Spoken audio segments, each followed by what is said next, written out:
Hello and welcome back to my YouTube channel.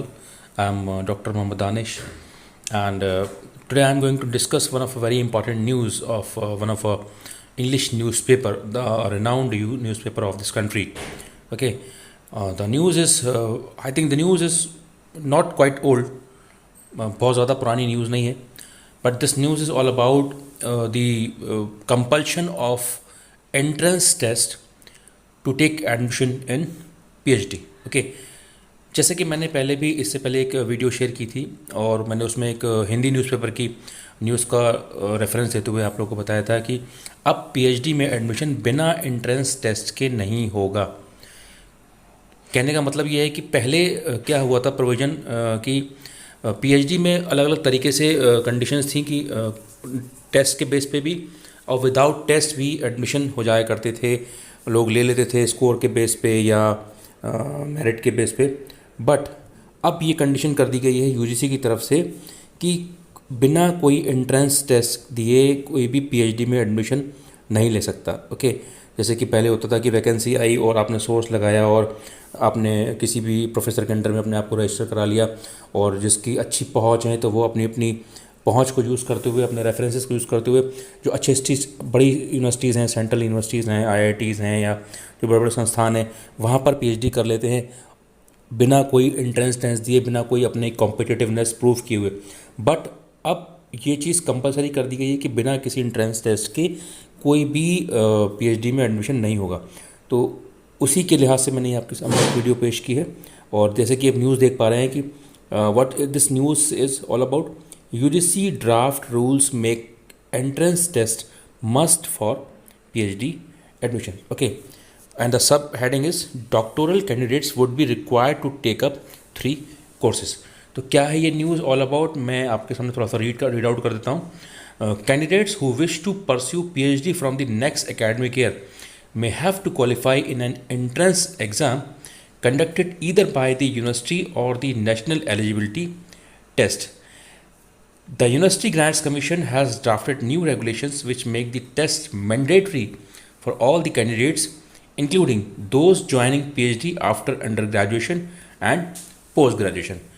पहले paragraph का अगर मैं आपको मीनिंग बताऊं तो कहने का मतलब ये है कि कोई भी पीएचडी में एडमिशन नहीं होगा बिना किसी एंट्रेंस टेस्ट के। या तो वो एंट्रेंस टेस्ट उस पर्टिकुलर यूनिवर्सिटी द्वारा कंडक्ट कराया जाएगा या जो नेशनल लेवल पे जो यूजीसी का जो नेट का एग्ज़ाम होता है, बिना नेट दिए या बिना नेट क्वालिफाई किए या नेट जेआरएफ किए आप किसी भी यूनिवर्सिटी में पीएचडी में एडमिशन नहीं ले सकते। यानी कि आने वाले टाइम में सिर्फ उन्हीं लोगों का पीएचडी में एडमिशन होगा जो या तो नेट जेआरएफ क्वालिफाइड हैं या किसी यूनिवर्सिटी का एंट्रेंस टेस्ट क्वालिफाई करते हैं। ओके, साथ ही साथ ये कंडीशन भी लगा दी गई कि कुछ जगह पर जो है पीएचडी में एडमिशन ग्रेजुएशन के बाद ही हो जाता है, यानी कि अंडर ग्रेजुएशन करने के बाद या पोस्ट ग्रेजुएशन करने के फ़ौरन बाद पीएचडी में एडमिशन ले लेते हैं। वो बिना एंट्रेंस टेस्ट दिए या बिना कोई नेशनल टेस्ट क्वालिफाई करे आप पीएचडी में एडमिशन नहीं ले सकते। तो ये बहुत अच्छी बात है जिससे कि जितने भी नेट क्वालिफाइड बच्चे हैं उनका स्कोप बढ़ गया और जो नॉन नेट वाले हैं जो सोर्स लगा के, रेफरेंस लगा के, अपने कॉन्टैक्ट्स यूज़ करते हुए, है ना, muscles power, money power use करते हुए अच्छे अच्छे संस्थानों में घुस जाते हैं, तो वो अब उनके लिए ये बहुत बड़ी कीड़ हो गई क्योंकि अब उन्हें भी टेस्ट देना पड़ेगा और उन्हें भी अपनी प्रतिस्पर्धा, अपनी नॉलेज को एक नेशनल लेवल पे टेस्ट करना होगा। ओके, अब आगे बात करते हैं कि जो भी यूजीसी का रेगुलेशन आया है, नया रेगुलेशन ड्राफ्ट किया गया है। The regulations are likely to be implemented by April, said P Duraiswamy, former vice chancellor of the University of Madras and a member of the committee that had drafted the regulation. Okay, तो ये P दुरास्वामी जो पहले farmer vice chancellor रह चुके हैं university of Madras के और उस कमेटी के मेंबर भी हैं। ठीक है, उनसे ये पता चला है कि ये जो रेगुलेशन है ये अप्रैल तक इम्प्लीमेंट हो जाएगा। The draft has been uploaded for comments. Okay, the draft had also dropped the award of MPhil degree year long programme. MPhil degree को भी उसमें जो है हटा दिया गया है। अब आगे आने वाले टाइम में एमफिल नहीं होगा। Universities in the state might not be able to offer MPhil degree once the UGC implemented the new regulations. जब तक नया रेगुलेशंस लागू नहीं होगा तब तक अब कोई भी यूनिवर्सिटी जो है वो एमफिल डिग्री नहीं देगी। Last year Tamil Nadu higher education minister K Ponmudi had announced that universities would continue to offer MPhil degree citing representation from college teachers. Okay, और कौन कौन से वो अमेंडमेंट्स हैं जो हटा दिए गए हैं? Amendment dropped, the draft regulations for PhD admissions have however offered relief while dropping the 2 amendments made in 2016 and 2018, यानी कि 2016 और 2018 में 2 अमेंडमेंट किए गए थे, वो हटा दिए गए हैं। Candidates whose MPhil dissertation has been evaluated and are recommended for the degree will be admitted provisionally to the PhD program even if they have not completed their viva voce of their defence. Okay, जैसे कि जिन लोगों ने MPhil किया हुआ है और उनका MPhil का जो डिसर्टेशन है वो that has been evaluated and are recommended for degree, ठीक है, उनको डिग्री के लिए रिकमेंड कर दिया गया है, वो लोग जो है पीएचडी में प्रोविजनली एडमिशन ले सकते हैं जब तक कि चाहे उनका वाइवा हो या ना हो, ठीक है। तो वो लोग के लिए जो है पीएचडी में एडमिशन के प्रावधान रखा गया है।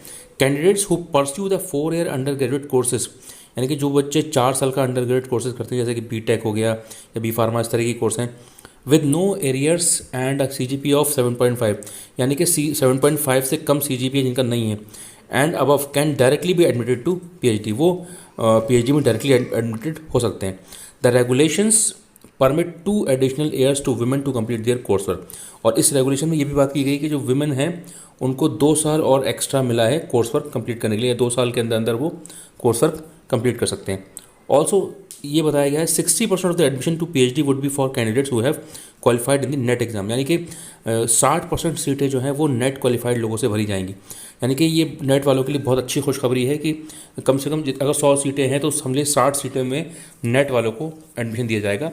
40% would be provided for non net takers. Non net takers का मतलब है जिनका नेट नहीं है लेकिन वो उस यूनिवर्सिटी का एंट्रेंस टेस्ट क्वालिफाई करेंगे, तब जाकर उनका एडमिशन होगा।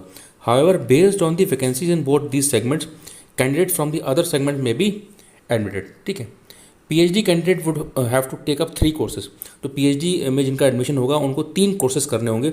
रिसर्च मेथोडोलॉजी का एक कोर्स करना होगा, 1 ऑन द सब्जेक्ट कंसर्न, एक सब्जेक्ट रिलेटेड जिस सब्जेक्ट पे वो पीएचडी करना चाहते हैं, एंड और topic of which their research would be based, और एक टॉपिक होगा जो उनके रिसर्च का बेस होगा, उस पर उन्हें 3 कोर्सेज करने होंगे जो कोर्स वर्क का पार्ट होता है। Those who have already studied MPhil need not study the 3 courses, यानी कि जो MPhil करके पीएचडी करने आ रहे हैं उनको ये 3 कोर्सेज नहीं करने होंगे। तो इस तरीके से ये एक अच्छी न्यूज़ है कि बिना एंट्रेंस टेस्ट के, बिना नेट क्वालिफाई करे पीएचडी में एडमिशन नहीं होगा।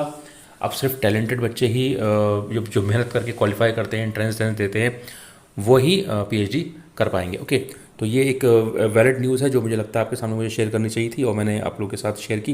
तो अगर आपको ये इन्फॉर्मेशन अच्छी लगी हो तो उसको ज़रूर लाइक करिएगा, शेयर करिएगा, सब्सक्राइब करिएगा मेरा channel Danish career counselling. Thank you very much, thanks for watching.